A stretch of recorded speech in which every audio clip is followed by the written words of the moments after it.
Assalamualaikum warahmatullahi wabarakatuh. Halo sahabat demokrasi, kembali lagi bersama kami Tim Visim. Z untuk Zahra, Y untuk Yelbi, F untuk Fatma, I untuk Islah, S untuk Siti, I untuk Iftisya, dan M untuk Muti. Oke sahabat demokrasi, kali ini kami dari SMK Abdurrahman Pekanbaru, tepatnya kelas 11 step 1, akan menampilkan video pembelajaran mengenai ancaman non-militer. Tapi sebelum itu, kami akan menampilkan video lingkungan sekolah kami. Selamat menyaksikan!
Kalau ancaman nasional itu terbagi menjadi dua loh.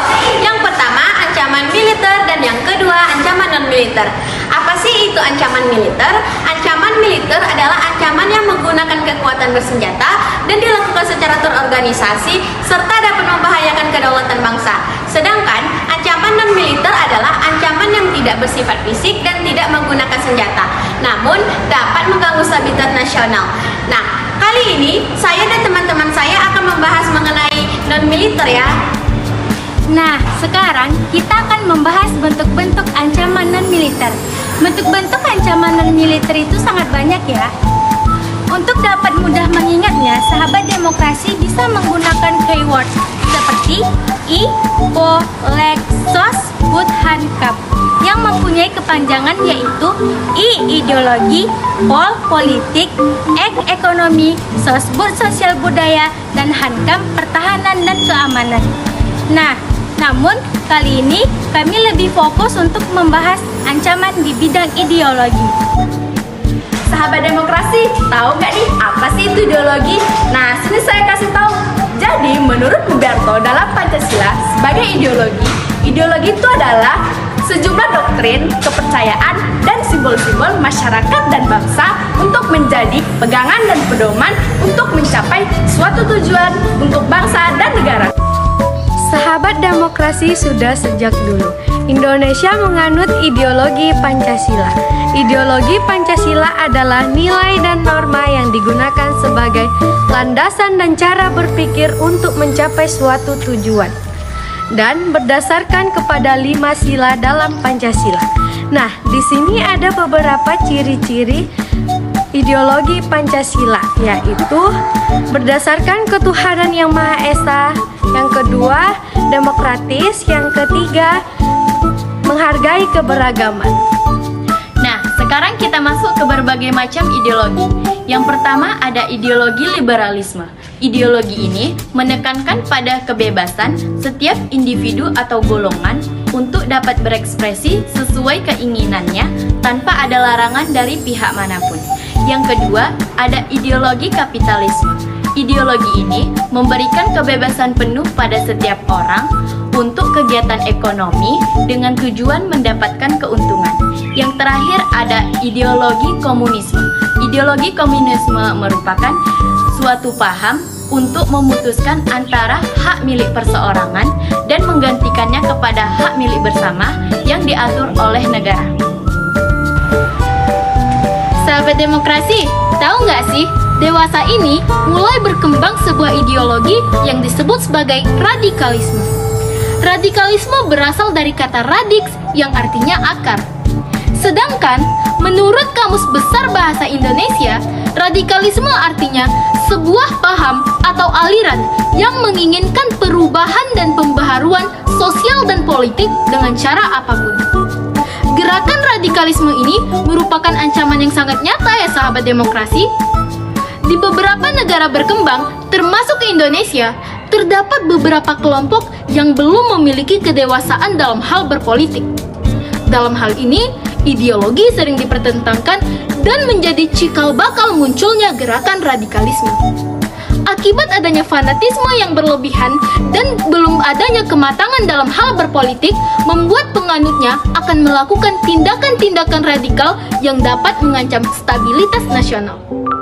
Sahabat demokrasi, upaya menangkal ancaman ideologi menurut BPPI 2008 adalah melalui kebijakan dan langkah-langkah politik yang tepat dan intensif untuk mencegah meluasnya pengaruh ideologi lain terhadap ideologi Pancasila.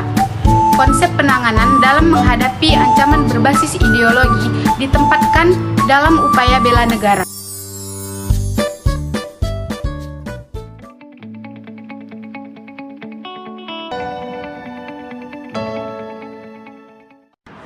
Selamat siang, selamat menyaksikan liputan Abdurrab terkini bersama saya Ibtisha Naswa dan partner saya Islah Hasana. Sebelumnya, Menko Polhukam Jasmania mengaku mendapatkan informasi bahwa sekelompok anak muda dilatih untuk meneror orang-orang penting Indonesia. Jasmania mengatakan ideologi radikalisme menjadi ancaman besar bagi Pancasila.